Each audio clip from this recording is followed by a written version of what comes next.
And now joining us from some extended coverage on this conversation is David Barkin, distinguished professor at Metropolitan University out of Mexico City, and Jason Unruhe, political commentator, joining us from Ontario. Gentlemen, I'd like to welcome you both to the program. For Professor Barkin, we're going to start with you.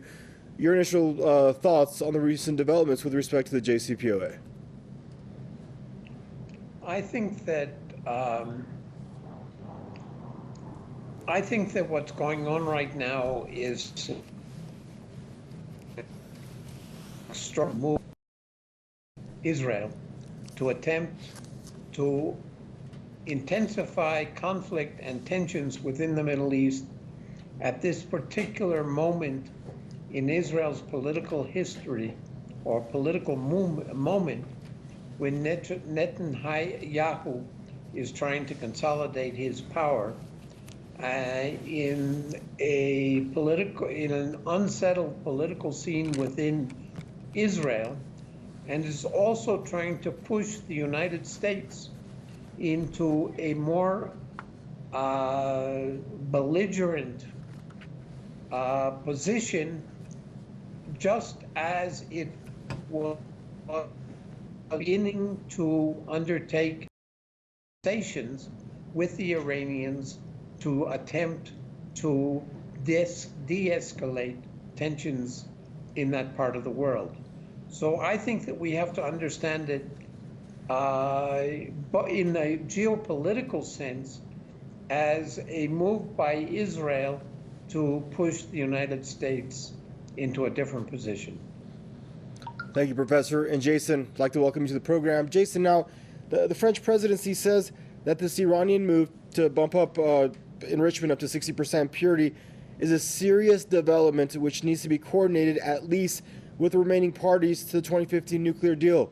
My question to you, Jason, how is the fact that Iran, a sovereign nation, had a nuclear facility attacked, how is that act of sabotage and what Iran has referred to it as nuclear terrorism, how's that a serious development? How does that not affect the negotiations and the landscape? It's funny how we've seen the Europeans more than once try to put the blame for the JCPOA being in peril on Iran. Your thoughts on this? Well, I think this goes largely to what this entire situation is all about. Iran is developing along their own lines a peaceful nuclear technology sector and attempting to maintain its own independence away from imperialist intervention. And that is exactly what France is a part of. They are part of that imperialist bloc against Iran and other sovereign countries around the world. The United States, the UK, Israel, Saudi Arabia, and many of the like. Essentially, what they're doing is condemning Iran for doing what it is that the JCPOA says that they are allowed to do, yet they are blatantly turning a blind eye to what Israel has done, which is a crime. This is against the law. This is a violation of international law, not to mention the risk they were taking by carrying out a terrorist attack in a nuclear facility. I mean, that could have had disastrous consequences. I mean, the damage that radiation could do from accidents is well documented from Chernobyl to Fukushima.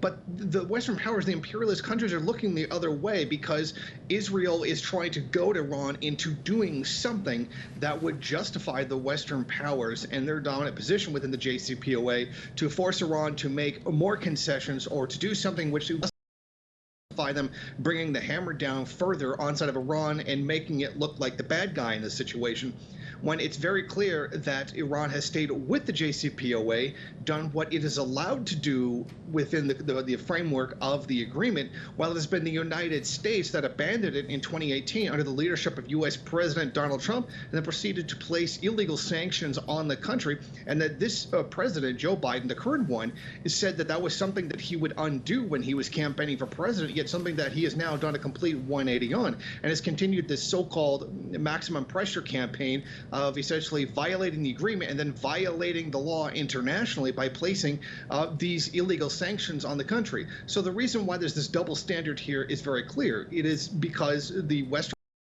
powers want Israel to cause some kind of destabilization or cause an incident, which would justify the other signatories to the JCPOA to come down on Iran. Thank you, Jason. And Professor Barkin, when we see the U.S. saying that it remains committed to nuclear negotiations with Iran, when we see the Biden administration, Jen Psaki, the press secretary, saying the administration strongly believes the diplomatic approach is the only path forward. And then you have their main ally, Israel, that does not believe in the JCPOA, does not believe in diplomacy, and that's apparent in their acts of sabotage. So where do you stand here? I mean, how does the Biden administration, where is its resolve to handle this thing and tell Tel Aviv, keep Tel Aviv on a short enough leash where it does not try to sabotage the talks, it does escalate this thing into something beyond diplomatic? Well, I think that this is a reflection of the extraordinary tensions within the Biden administration itself. The U.S. regime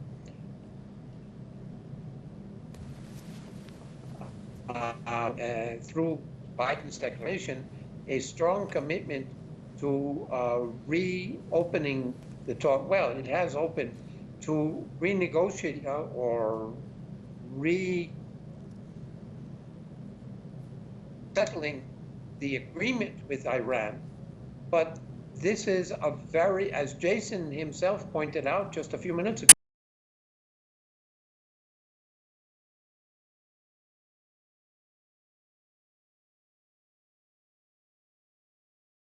what are called in geopolitical terms the hardliners, and Israel is playing its card to try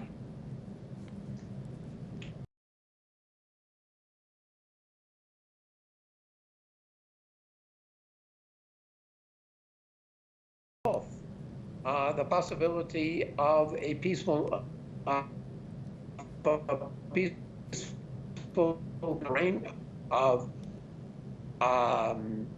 arrangements with Iran and the lifting of the sanctions.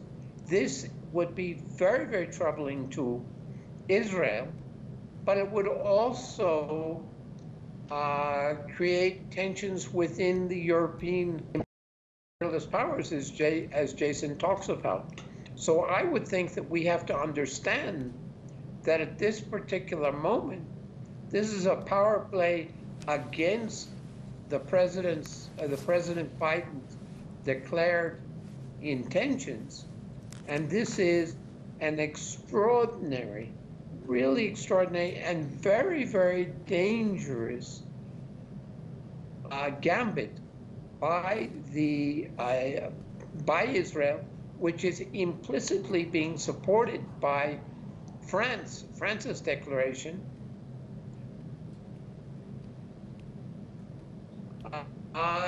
tremendous damage and outcomes for not only Iran, but for the whole Middle East. Thank you, Professor. And Jason, we have a little bit of Biden. Oh, I'm sorry, Okay. Professor. I thought you were done, Professor. We only have about a minute and a half left. Pardon. I want to get this last question to Jason. Pardon, Professor, for cutting you off. But Jason, so we have this, pretty serious impasse when it comes to the talks right now with respect to the JCPOA in Vienna. We have these very concerning developments outside of the talks. How do you see this thing unfolding in the days to come? I think that we're probably looking at a situation where Iran is going to continue to remain very steadfast in its position that if the U.S. removes all of the unjust and illegal sanctions placed against it, the deal can be returned to. It's my hope that many of those in the U.S. ruling elite circles will decide that returning to this agreement is the best thing, and that having Israel playing the wild card and causing this kind of nonsense, destruction, and terrorism to simply destabilize the situation is not best for anyone. A war in the Middle East is not going to be good for anyone. And as we saw with the Millennium Challenge in 2002, the U.S. actually lost the war to Iran in many of those simulations.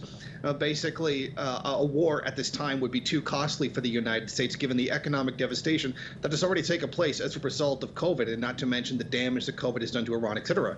I don't think anybody, especially with the political turmoil inside of Israel, is prepared to deal with a war East. I think all sides would really like to avoid that right now, but I think it remains clear that the United States is still going to continue with the maximum pressure campaign against Iran to try to make it fold to new demands.